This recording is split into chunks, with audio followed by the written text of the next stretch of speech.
네, 오늘 말씀 우리가 요한복음을 읽었습니다. 19장입니다. 1절부터 22절까지 말씀을 우리가 읽었는데요. 오늘 말씀의 제목으로는 하나님의 나라를 거부한 자들이라고 제가 정했습니다. 지난주에는 우리 예수님께서 유대인들 또 대제사장들을 향해서 그들은 내 백성이 아니다 이렇게 하셨죠. 그 말씀이 18장 36절에 나왔죠. 내 나라는 이 세상에 속한 것이 아니니라. 만일 내 나라가 이 세상에 속한 것이었더라면 내 종들이 싸워 나로 유대인들에게 넘겨지지 않게 하였으리라 이렇게 말합니다. 그러니까 누구랑 싸운다고요? 로마인하고 싸우는 게 아니고 유대인들하고 싸운다 그랬어요. 유대인들. 그러니까 대제사장들, 그리고 서기관들, 또 바리새인들, 율법학자들 그렇게 말하는 유대인들하고 싸운다고 말씀하셨습니다. 그러니까 예수님의 나라는 세상에 속하지 아니하였고 또 거기에 지금 여기서 말하고 있는 이 유대인들은 그 나라에 속한 백성이 아니다 라고 하는 것을 말씀하셨어요. 우리가 하나님의 나라에 하나님의 백성이 된다는 것이 얼마나 중요한지를 우리는 압니다. 성경을 배우는 사람도 알죠. 성경을 깨닫고 순종하는 사람들은 하나님의 나라의 백성이 된다는 소중함을 너무나도 귀하게 여깁니다.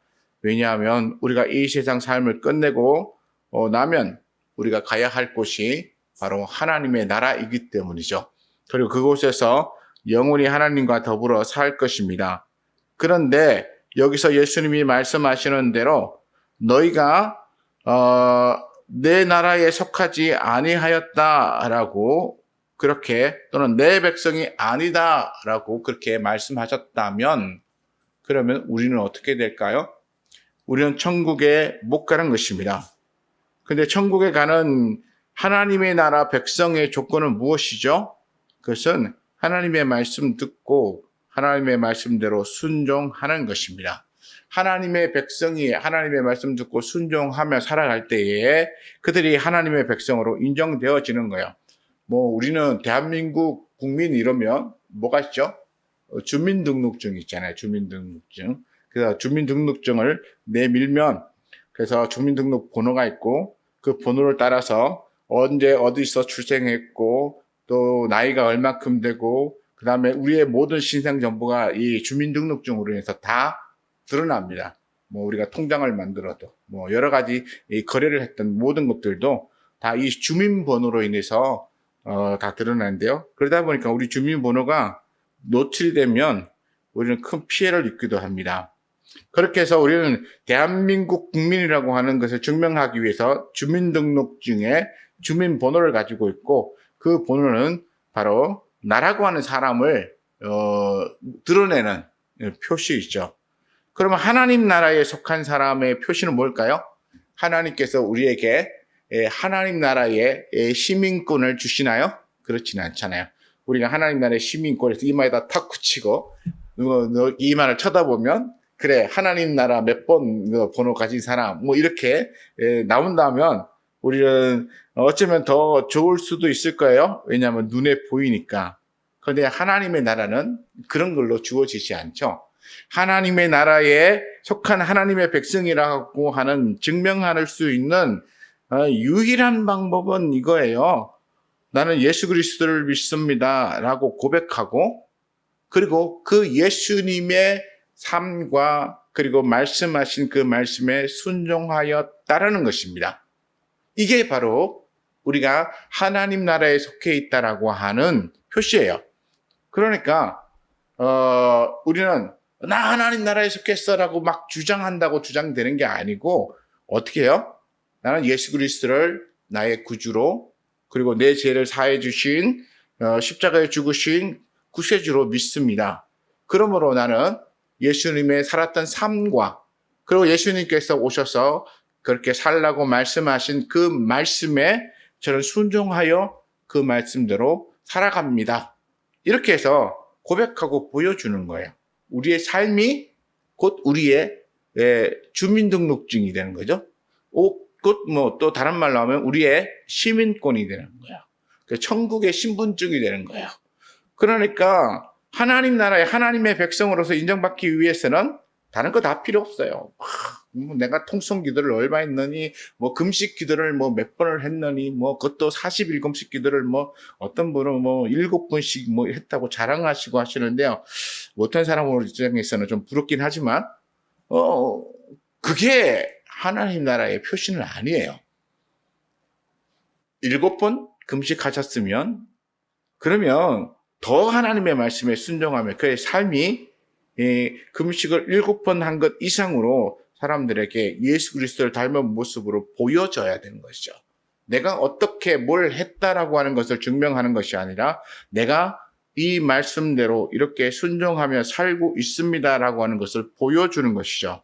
그러니까 오늘 18장 36절에 제가 읽었던 말씀대로 보면 예수님을 하나님의 아들로 인정하지 않고 또 하나님의 말씀을 그들이 듣고 순종하지 않을 때에 그들은 하나님의 나라에 속한 사람들이 아니다라고 예수님께서 선언하셨어요.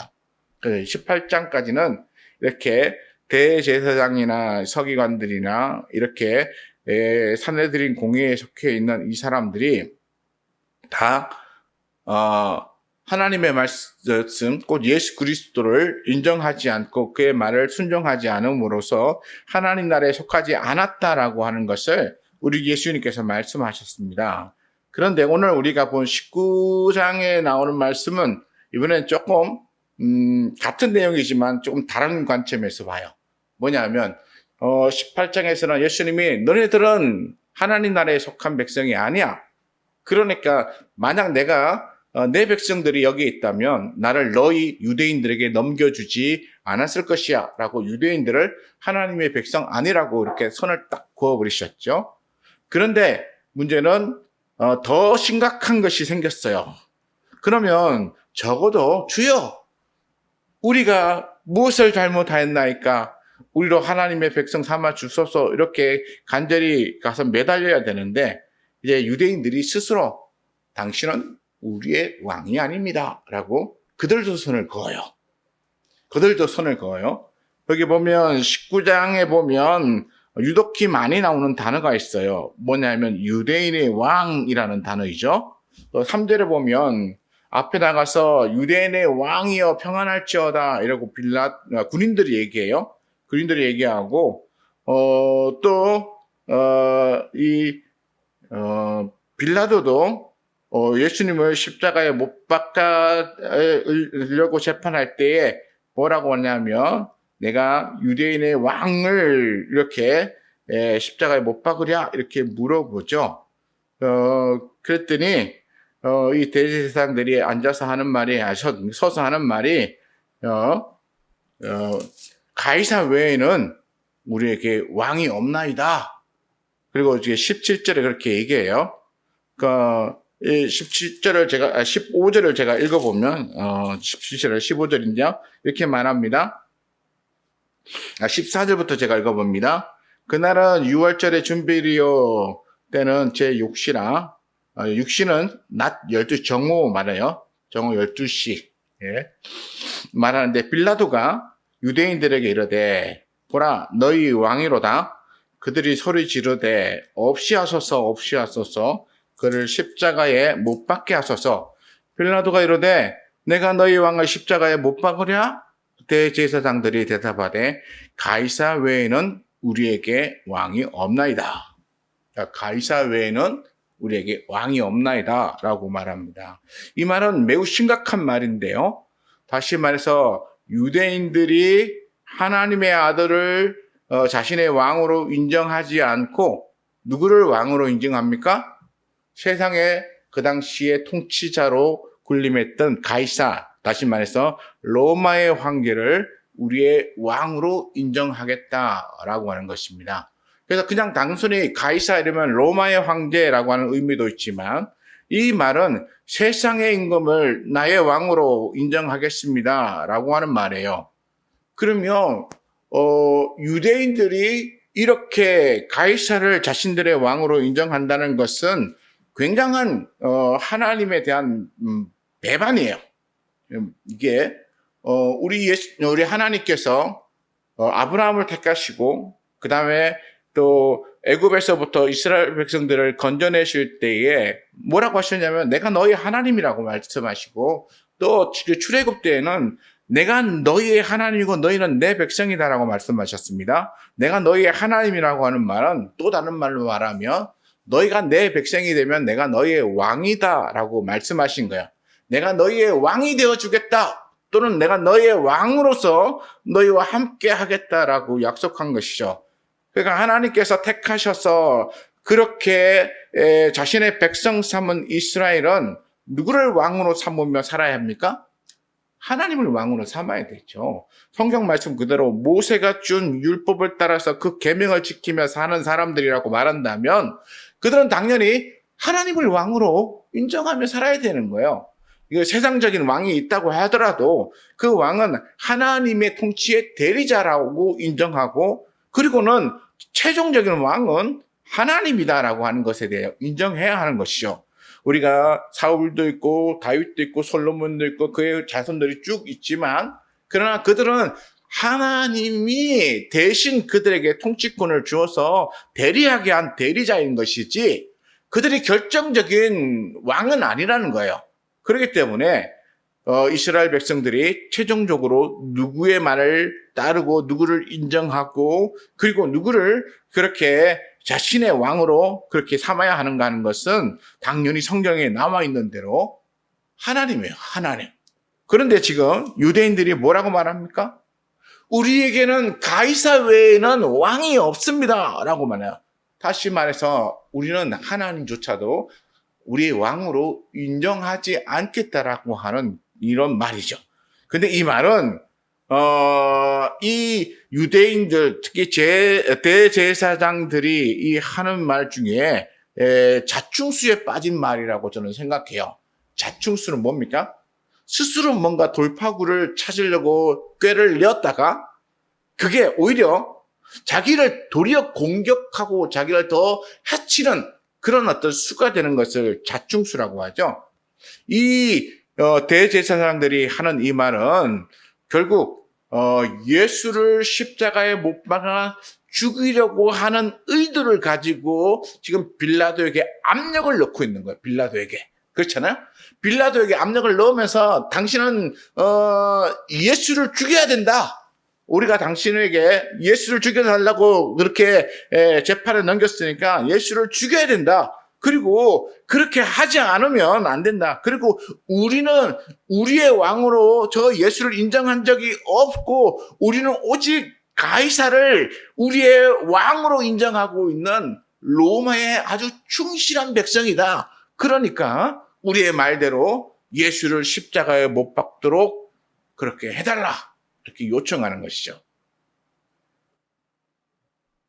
우리가 세상 살면서 우리는 우리 자신의 이렇게 이 대제사장들처럼 스스로의 깨에 빠지는 경우가 많아요. 스스로 자충수에 빠지는 경우가 많아요. 왜냐하면 한 가지 목표만 보고 그것만 바라보고 그것만 공격하거든요. 그러다 보니까 그것으로 인해서 파생될 다른 문제들에 대해서는 돌아볼 여지가 없는 거예요.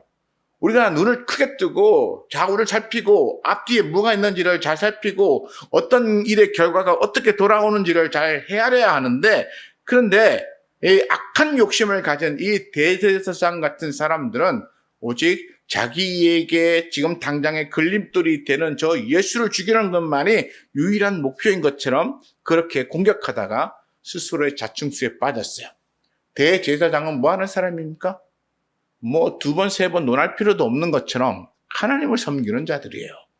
하나님을 섬기고 하나님의 백성들의 그 죄를 대신 그 양의 피나 또는 그 고기를 가져다가 하나님 앞에 제사를 드림으로써 그 죄를 씻어주는 대리자의 역할을 하는 사람들이죠. 그러니까 하나님을 자신의 주권자로 인정하고 그리고 자신에게 오는 이 유대인의 그 모든 백성들은 하나님의 백성으로서 하나님으로부터 제사함을 받을 수 있는 그것을 선포를 대신해 주는 사람입니다. 그러니까 유대인들의 왕도 하나님이시고 대제사장의 왕도 하나님이셔야 되거든요. 그런데 여기서 뭐라고 말합니까? 우리에게는 가이사 외에는 왕이 없습니다. 그러므로 자기가 어디에 속한 자라고 하는 것을 선포한 거예요? 우리는 하나님께 속한 자가 아니고 세상에 속한 자예요. 세상에서 권세 가진 사람들에 속한 사람들이에요. 세상에서 권력 쥐고 있는 사람들은 우리의 왕이고 우리의 최고의 주권자입니다. 그리고 하나님은 지금 그들의 안중에 없어진 것이죠. 오늘 성경에 읽고 보면 빌라도는 예수님을 재판했습니다. 재판보다 신문을 했죠. 신문을 하면서 예수님에게 여러 가지 질문을 했어요.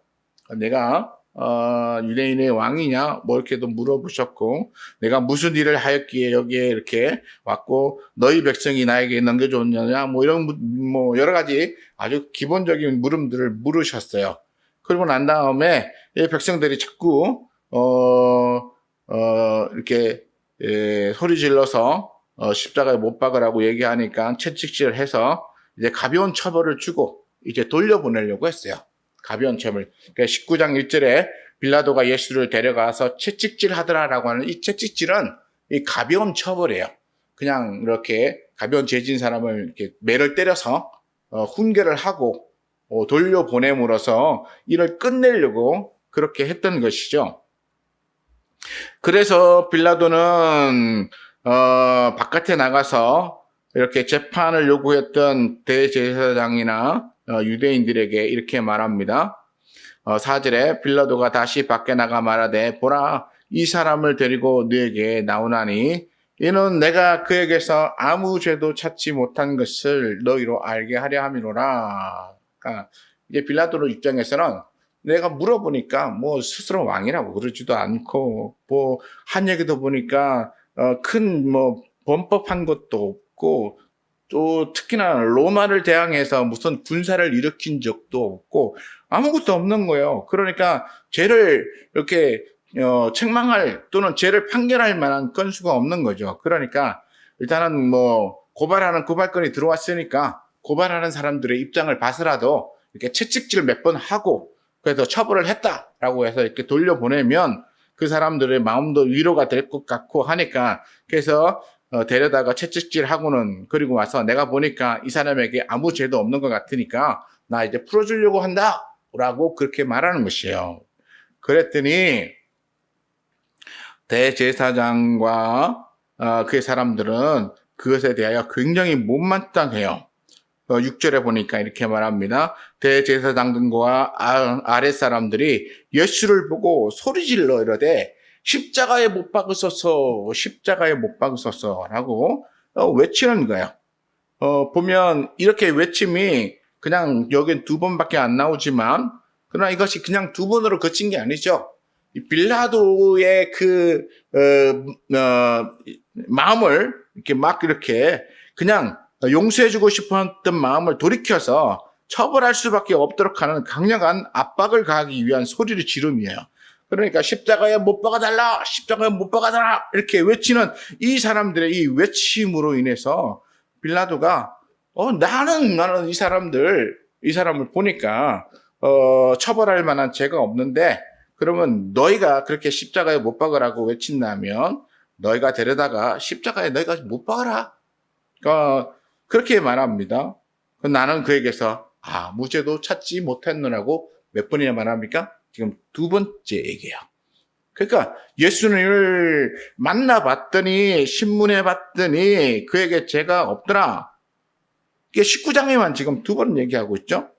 18장에도 보면 18장 38절에도 보면 나는 그에게서 아무 죄도 찾지 못하느라고 또 얘기하죠. 그러니까 빌라도는 지금 이 유대인과 대제사장들에게 그에게 죄가 없다라고 하는 것을 지금 18장 38절에 한번 얘기하고 그리고 또 19장 4절에서도 또 한 번 얘기하고, 그 다음에 19장 6절에서도 또 한 번 얘기해요. 그러니까 몇 번이나 얘기하는 겁니까?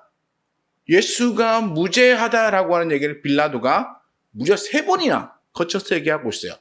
3번이나 거쳐서 얘기한다는 얘기는 빌라도 입장에서는 예수에게서 전혀 죽일 만한 죄뿐만 아니라 무슨 어떤 판결을 내려야 할 만한 그 죄, 그 어느 것도 찾아볼 수 없었다는 것입니다.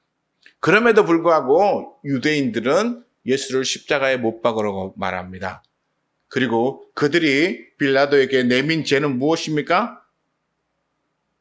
7절에 보니까 유대인들이 대답하되 우리에게 법이 있으니 그 법대로 하면 그가 당연히 죽을 것은 그가 자기를 하나님의 아들이라 함이니이다. 이렇게 말해요.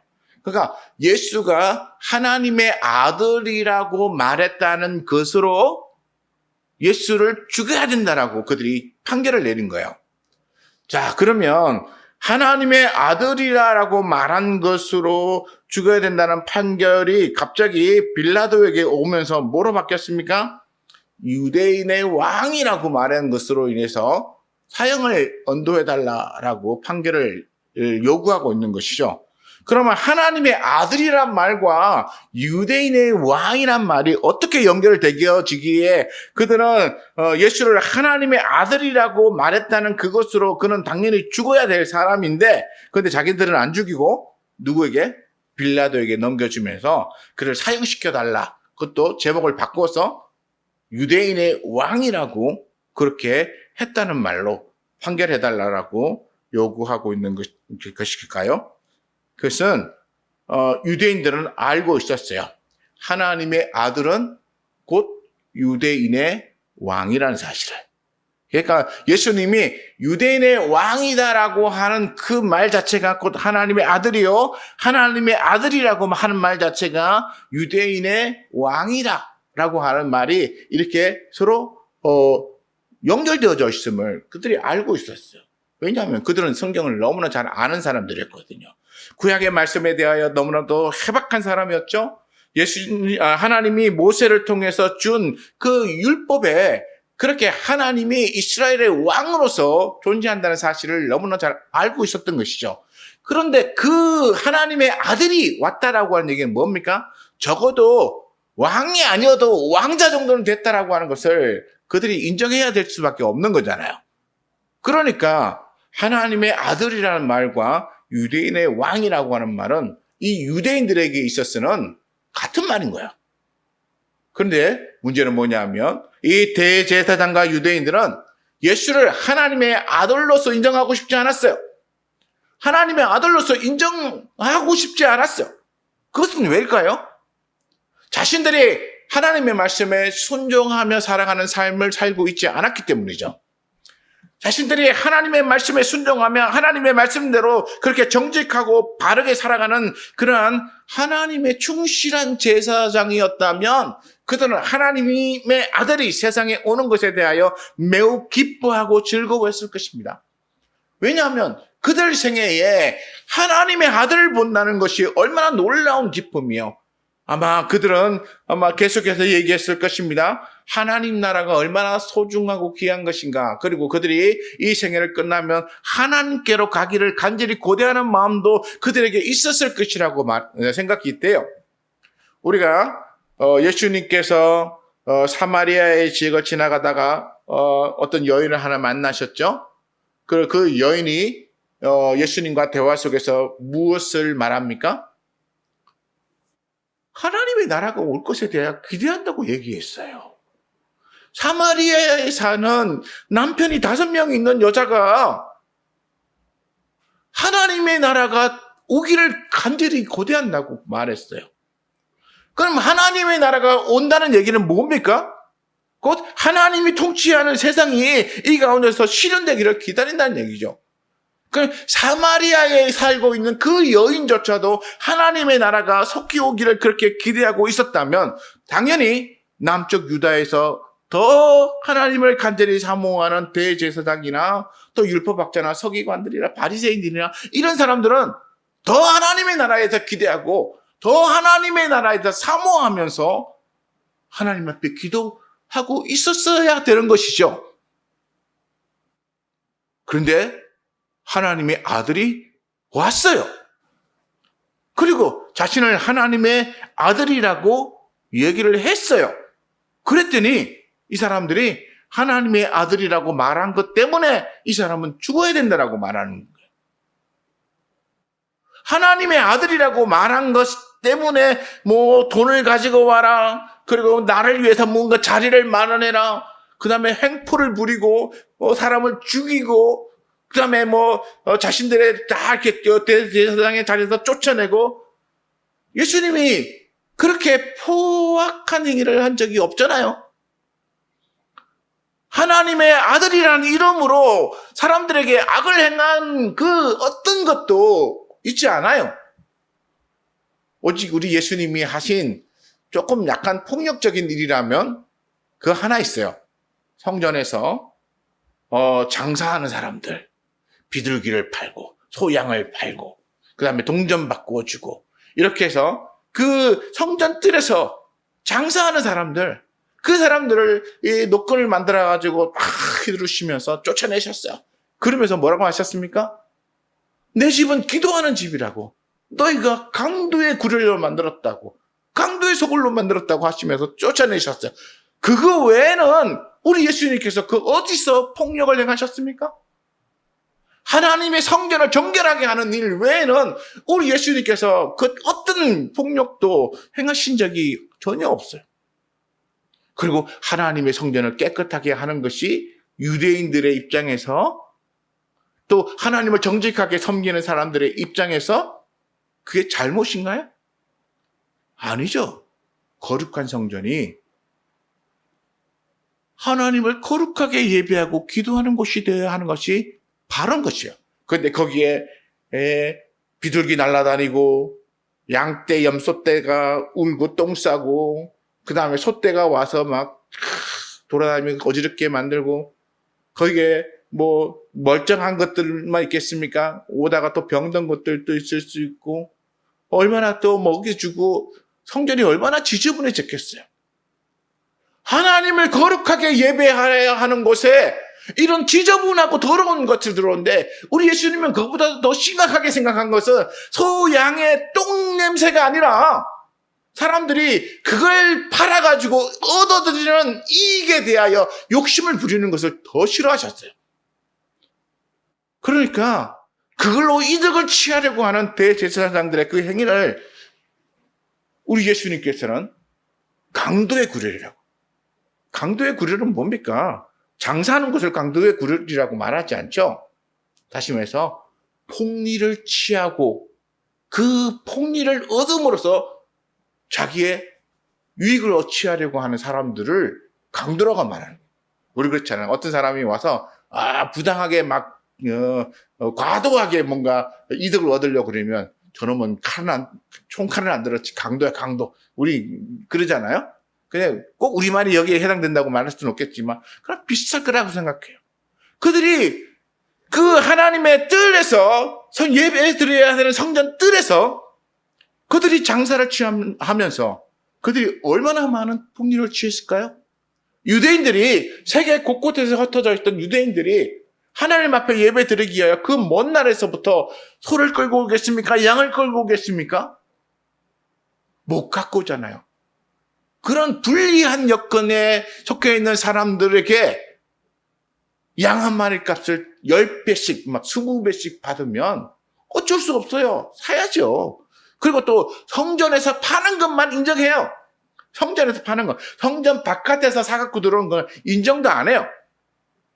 오히려 대제사장은 그 성전 뜰 안에서 파는 것만 하나님 앞에 예물로 바치는 제물로 인정했던 거야. 그러니까 그 값이 얼마나 더 많이 올랐겠어요. 이게 품귀 현상이 나타나면 값은 막 천정부지로 뛰는 거잖아요. 이게 인플레이 현상이잖아요. 그 대제사장들이 그렇게 성전 뜰에서 장사하도록 그렇게 해놓고 그 사람들이 이렇게 폭리를 취할 때에 그 폭리 중에 상당수를 그들이 이렇게 소위 말하는, 요즘식으로 말하면 리베이트로 돌려받은 거예요. 돌려받은 거예요. 내가 너에게 이렇게 장사해 줄게. 너 얼마 갖고 와. 너 소 한 마리 팔았지? 소의 남은 이익에 너 70% 갖고 나머지 30% 나한테. 그러면 속값 빼고 모르면 30% 받으면 그 정작 주인은 뭐 한 5% 남거나 뭐 이 정도밖에 안 남을 거야.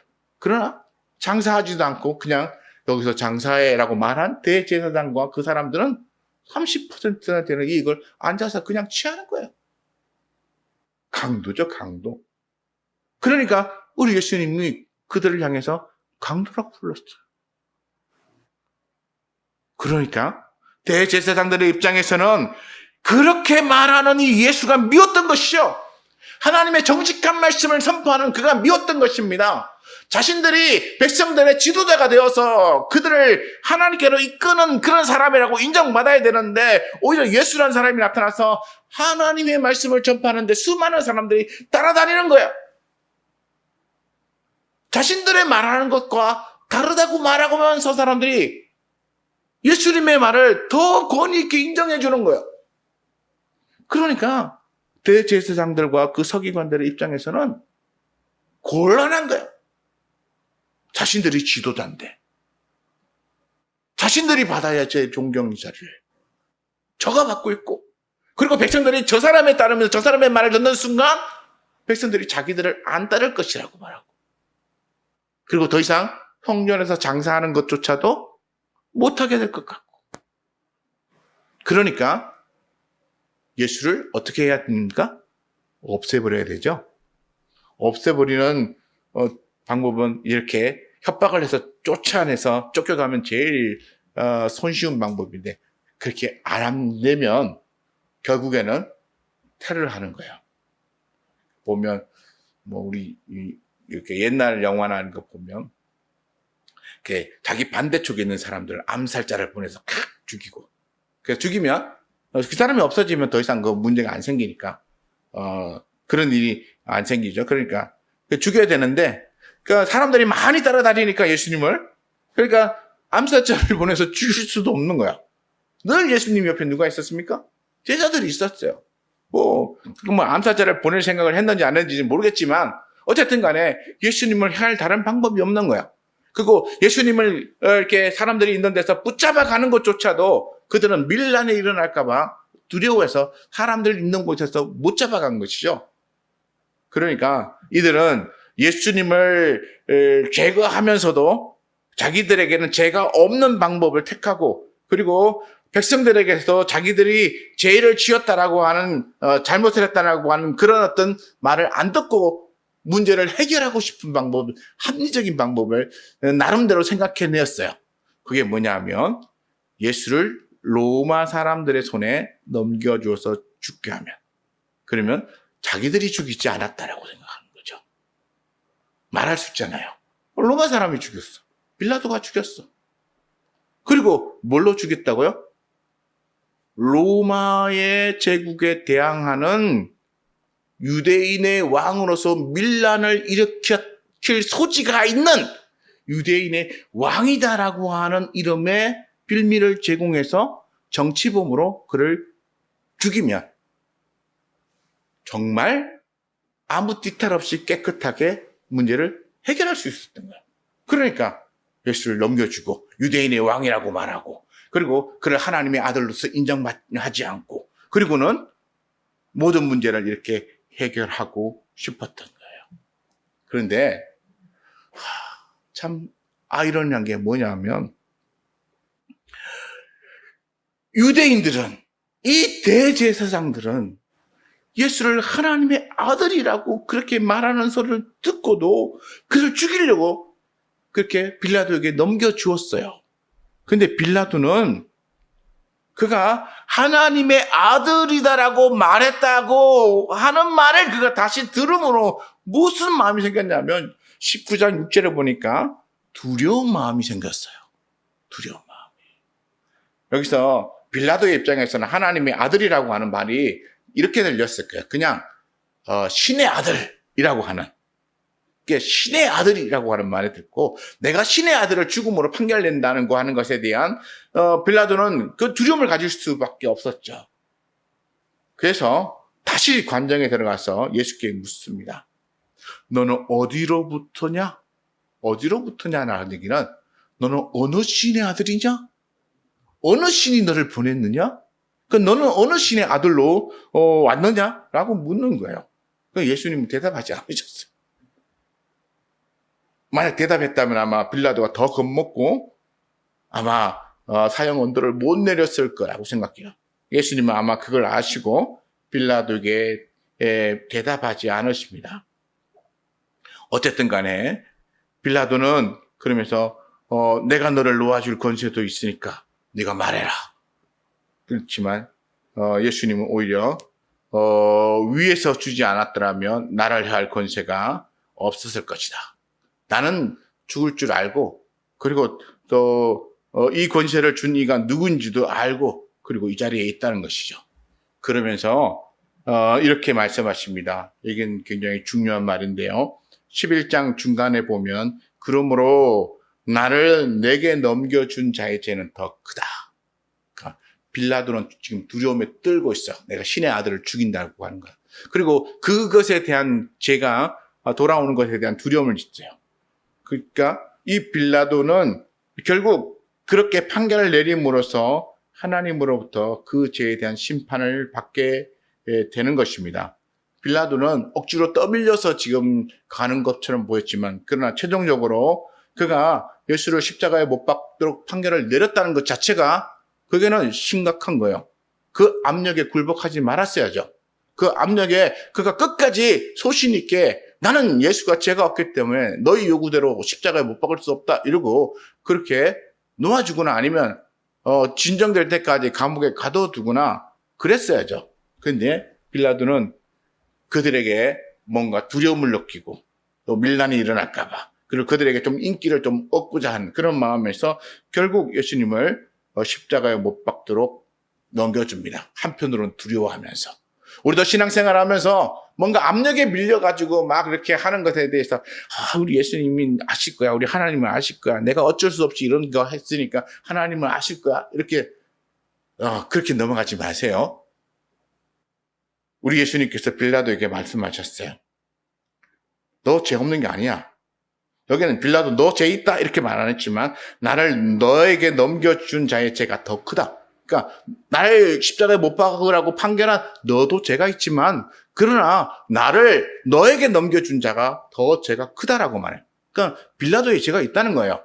우리가 어쩔 수 없이 뭔가 밀려가지고 내가 누군가에 속아가지고 그렇게 해서 나 죄 없습니다. 뭐 이렇게 우리가 해서는 안 된다는 것이죠. 좀 더 조심해야 합니다. 그리고 좀 더 소신 있게 해야 합니다. 어떤 상황에 굴복되어져서 넘어가서는 안 될 것입니다. 그러나 더 심각한 건 유대인들입니다. 빌라도에게 그렇게 십자가에 못 박아달라고 요구하며 넘겨준 그들의 죄는 어마어마하게 무섭고 크다는 것이죠. 그 정도가 어느 정도인지는 우리는 알 수 없습니다만 그러나 결국 예수님을 십자가에 못 박으라고 넘겨주었고 그들은 끝까지 예수님을 조금도 자신들의 왕으로 인정하지 않았어요. 빌라도가 예수의 배 위에다가 십자가 위에다가 패를 하나 달아가지고 나사렛 예수 유대인의 왕이라 이렇게 썼는데 그런데 대제사장들이 가서 유대인의 왕이라 쓰지 말고 자칭 유대인의 왕이라 써서 그것은 예수님을 요만큼도 우리 식으로 말하면 이 손톱만큼도 눈곱만큼도 예수님을 하나님의 아들로 또 유대인의 왕으로 인정하고 싶지 않았다는 것이죠. 철저히 예수님을 거부했어요. 이 말은 무슨 말입니까? 이게 왜 안 넘어가 있죠?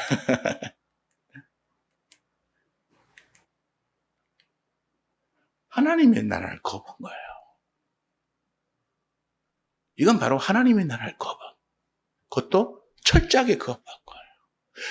예수님을 조금도 인정하지 않은 것처럼 하나님의 나라에 대하여 그렇게 철저하게 거부해버린 사람들이라는 것입니다. 오늘날 우리가 하나님의 말씀에 순종하지 않은 것과 또 예수를 나의 구주로 인정하지 않은 것, 그런 것에 대한 우리가 받아야 될 그런 대가가 얼마나 큰가라고 하는 것에 대하여 우리는 심각하게 고민해 봐야 돼요. 우리는 빌라도처럼 등 떠밀려가지고 어쩔 수 없이 무죄인지는 알지만 저 사람들이 나를 압박했기 때문에 할 수 없이 그랬어요. 이런 변명도 통하지 않는다는 것이죠. 그러므로 우리는 하나님 나라 앞에서 적어도 목숨을 걸어야 됩니다. 우리 예수님의 제자들 시대에 그 로마 황제의 핍박을 받으면서 그 콜로세움에서 검투사들에게 또는 사자들에게 밥이 되어 죽어가면서 또는 십자가에 거꾸로 매달려서 죽어갔던 베드로처럼 또는 여러 모양으로 죽음을 당하면서 그들은 예수를 자신의 구주로 인정하는 것을 조금 더 두려워하지 않고 죽음 앞에서 고백했던 것처럼 우리도 우리 예수님, 우리 하나님에 대한 철저한 믿음으로 살아야만 우리는 하나님 나라의 온전한 백성이 되는 것입니다. 얼마나 중요한지요. 우리는 얼마나 이 가치에 대해서 소중하게 생각하죠. 요즘 물질적으로 그 사람들이 약간 어려움 당하면 그 로마 시대나 뭐 그런 것처럼 총불이나 칼불이나 뭐 이런 사자나 이런 건 없지만 이런 어떤 경제적인 압력에 의해서 이제 신앙을 변질시키시는 분들이 꽤 있어요. 그리고 헌신과 목숨을 거는 신앙이 아니라 좀 더 자기 안일과 평안으로 가는 신앙이 많아요. 우리 예수님이 말씀하신 제 십자가를 지고 나를 따르라고 했는데 예수님을 따라가면서도 결코 죽고 싶지는 않은 사람들이 많아요. 예수님이 나를 위하여 평안한 곳, 우리 그 시편 23편에 푸른 초장, 뭐 이런 쉴만한 물가, 이런 것만 찾는 사람들이 너무나 많아요. 근데 우리 주님은 말씀하셨어요. 내가 세상에 속하지 않고 너희가 세상에 속하지 않았기 때문에 너희는 세상으로부터 핍박받을 것이고 미움받을 것이다. 근데 세상에서 미움받기 싫어가지고 세상에서 핍박받기 싫어가지고 세상에서부터 고난받기 싫어가지고 그리고는 예수님을 부인하거나 신앙을 적당히 타협하거나 그렇게 살아가는 우리의 신앙이 많이 있음을 봅니다. 우리는 자칫하면 그것이 하나님의 나라를 거부하는 바로 이 유대인들과 같은 부류의 사람이 될 수 있음에 대해서도 심각하게 고민해 봐야 할 것입니다. 우리 북유문교회 성도 여러분들은 절대로 하나님의 나라를 거부하는 사람도 되지 마시고 또 하나님께서 인정하지 않는 사람들도 되지 마시고 하나님 앞에 마음과 또 모든 것 그리고 십자가를 지고 목숨까지 드리는 그래서 하나님 나라의 백성 되시는 저와 여러분 되시기를 축원합니다. 기도하겠습니다.